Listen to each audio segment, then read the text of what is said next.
ಚಂಡೀಗಢದಲ್ಲಿ ನಡೆದ ಒಂದು ಘಟನೆ ಇದೀಗ ಸಾಮಾಜಿಕ ಮಾಧ್ಯಮಗಳಲ್ಲಿ ಭಾರಿ ಚರ್ಚೆಗೆ ಕಾರಣವಾಗಿದೆ. ತರಕಾರಿ ಮಾರಾಟಗಾರರನ್ನ ರಸ್ತೆಯಿಂದ ತೆರವುಗೊಳಿಸಲು ಹರಿಯಾಣದ ಎಸಿಪಿ ದಿನೇಶ್ ಕುಮಾರ್ ಅವರು ಜೆಸಿಬಿ ಬಳಸಿದ ಕ್ರಮ ವ್ಯಾಪಕ ವಿರೋಧಕ್ಕೆ ಗುರಿಯಾಗಿದೆ. ಈ ಘಟನೆ ಸಂಬಂಧಿಸಿದಂತೆ ಹರಿಯಾಣ ಪೊಲೀಸ್ ಉನ್ನತ ಅಧಿಕಾರಿಗಳು ಈಗ ಸ್ಪಷ್ಟನೆ ನೀಡಿದ್ದು, ಇದು ಇಲಾಖೆಯ ನೀತಿಯಲ್ಲ, ವೈಯಕ್ತಿಕ ನಿರ್ಣಯದ ಲೋಪ ಎಂದು ಹೇಳಿದ್ದಾರೆ. ಬಹದ್ದೂರ್ಗಢ ಪ್ರದೇಶದ ಪಾಟೀಲ್ ನಗರದಲ್ಲಿ ಕೆಲವು ಸ್ಥಳೀಯರು ರಸ್ತೆಯಲ್ಲಿ ತರಕಾರಿ ಮಾರಾಟ ಮಾಡ್ತಿದ್ರು.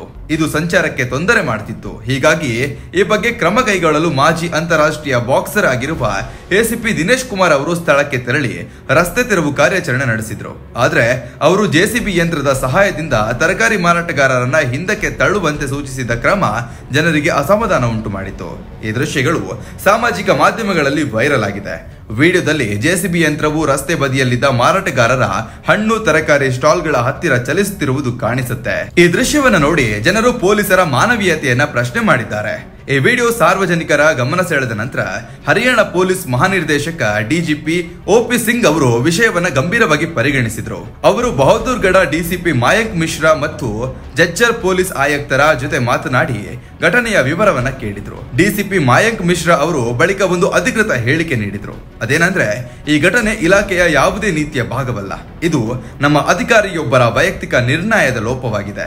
ಸರಿಯಾದ ಉದ್ದೇಶವಿದ್ರೂ ಅವರ ಅನುಷ್ಠಾನದ ವಿಧಾನ ತಪ್ಪಾಗಿದೆ ಅಂತ ಹೇಳಿಕೊಂಡ್ರು. ರಸ್ತೆಯ ಅತಿಕ್ರಮಣದ ಬಗ್ಗೆ ಜನರಿಂದ ಹಲವು ದೂರುಗಳು ಬಂದಿದ್ದವು. ಅದಕ್ಕಾಗಿ ಪೊಲೀಸ್ ತಂಡ ಸ್ಥಳಕ್ಕೆ ತೆರಳಿತ್ತು. ಅಲ್ಲಿ ಸಾಕಷ್ಟು ರಸ್ತೆಯ ತಡೆ ಹಾಗೂ ವ್ಯಾಪಾರಿಗಳು ಅತಿಕ್ರಮಣ ಮಾಡಿರೋದ್ರಿಂದ ಸಂಚಾರದಲ್ಲಿ ತೊಂದರೆ ಉಂಟಾಗಿತ್ತು. ಆದ್ರೆ ಅದನ್ನ ತೆರವುಗೊಳಿಸುವ ವಿಧಾನ ಸೂಕ್ತವಾಗಿರಲಿಲ್ಲ ಅಂತ ಅವರು ಒಪ್ಪಿಕೊಂಡಿದ್ದಾರೆ. ಡಿಸಿಪಿ ಮಿಶ್ರಾ ಅವರ ಪ್ರಕಾರ ಎಸಿಪಿ ದಿನೇಶ್ ಕುಮಾರ್ ಅವರಿಗೆ ಇಲಾಖೆ ಕಡೆಯಿಂದ ಜಾಗರೂಕರಾಗಿರಿ ಎಂಬ ಎಚ್ಚರಿಕೆಯನ್ನು ನೀಡಲಾಗಿದೆ. ಭವಿಷ್ಯದಲ್ಲಿ ಇಂತಹ ಸಂದರ್ಭಗಳಲ್ಲಿ ಸಾರ್ವಜನಿಕ ಭಾವನೆ ಹಾಗೂ ಮಾನವೀಯ ಅಂಶಗಳನ್ನ ಗಮನದಲ್ಲಿಟ್ಟುಕೊಂಡು ಕ್ರಮ ಕೈಗೊಳ್ಳುವಂತೆ ಅವರಿಗೆ ಸೂಚನೆ ನೀಡಲಾಗಿದೆ ಎಂದು ಡಿಸಿಪಿ ಹೇಳಿದ್ರು. ವಿಡಿಯೋ ಹೊರಬಂದ ನಂತರ ಜನರು ಪೊಲೀಸ್ ಇಲಾಖೆಯ ಕ್ರಮವನ್ನ ಪ್ರಶ್ನೆ ಮಾಡಿದ್ರು. ಕೆಲವರು ಪೊಲೀಸರು ಬಲಹೀನ ವರ್ಗದ ಜನರ ವಿರುದ್ಧ ಬಲ ಪ್ರದರ್ಶನ ಮಾಡ್ತಿದ್ದಾರೆ ಅಂತ ಟೀಕಿಸಿದ್ರು. ಇನ್ನು ಕೆಲವರು ಅತಿಕ್ರಮಣ ತಪ್ಪಿಸಲು ಕ್ರಮ ಅಗತ್ಯವಿದ್ರೂ ಜೆಸಿಬಿ ಬಳಸುವುದು ಅತಿಯಾದ ಕ್ರಮ ಅಂತ ಅಭಿಪ್ರಾಯವನ್ನ ವ್ಯಕ್ತಪಡಿಸಿದ್ರು. ಹಲವಾರು ಸಾಮಾಜಿಕ ಕಾರ್ಯಕರ್ತರು ಮತ್ತು ರಾಜಕೀಯ ಮುಖಂಡರು ಸಹ ಈ ವಿಷಯದಲ್ಲಿ ಪ್ರತಿಕ್ರಿಯೆ ನೀಡಿದ್ರು. ಕೆಲವರು ಪೊಲೀಸರು ಸರಿಯಾದ ಉದ್ದೇಶದಿಂದ ಕೆಲಸ ಮಾಡಿದ್ರು, ಆದ್ರೆ ವಿಧಾನದಲ್ಲಿ ತಪ್ಪು ನಡೆದಿದೆ ಅಂತ ಹೇಳಿಕೊಂಡ್ರು.